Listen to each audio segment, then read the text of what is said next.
Alright folks, this is just going to be a quick video where I show how to tie a bowline, or a bowline is how I say it, a bowline knot. And we're also going to go ahead and tie a double bowline knot. Now where this knot comes in handy is that it allows you to tie a pretty strong loop at the end of a rope that you can throw over a pole or a post, or maybe it's something that you want to clip a carabiner or two that's maybe attached to something else. One of the drawbacks of this knot is that if your standing end is under load, you can't tie it.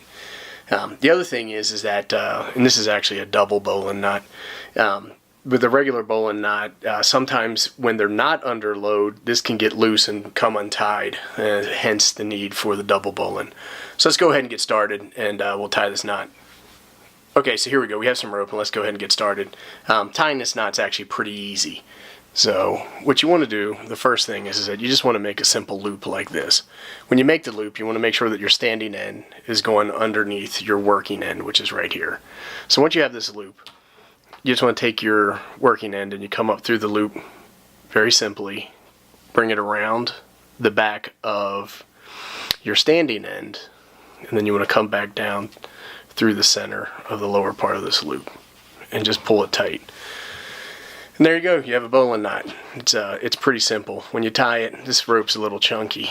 Just make sure that you work all the different ends, get it nice and tight, and then it should be good for your application. Let's go ahead and tie it one more time just to make sure you get it.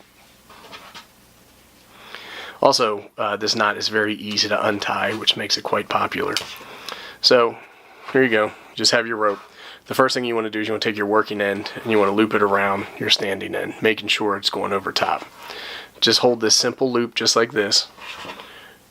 Bring your working end through, around the back, and then back down through the initial loop that you created. And then just go ahead and tighten it up. Easy peasy. Alright, let's go ahead and let's tie the double bowline knot.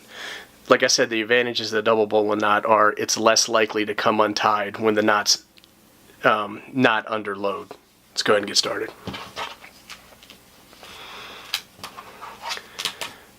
Alright, so when you tie the double bowline knot, it's very similar to the bowline. You just create the same loop that you did the first time around, and then you want to go ahead, you want to create a second loop. Right, so it's just like the first one, just two different loops. Then you want to bring your working end, come up through just like you did on the first one. Whoops. And then you bring this through, you want to bring it around the back of the standing end line, right, and then back down through the loop. Now this one takes a little bit more adjusting when it's done, especially with a chunky rope like this. But here you go. You got your double bowline knot. Let's go ahead and do it one more time to make sure you get it.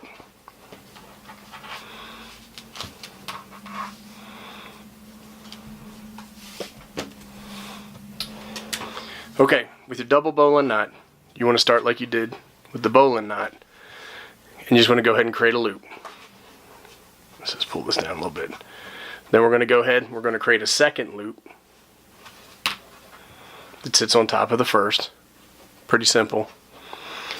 Then holding this, we want to bring our working end through the two loops, just like we did, around the back, and then back down to the center. Now when using chunky rope like this, like I said, you just want to go ahead, you want to make sure you tighten it up. There you go, double bowline knot. Thanks for watching, everybody. Really appreciate it.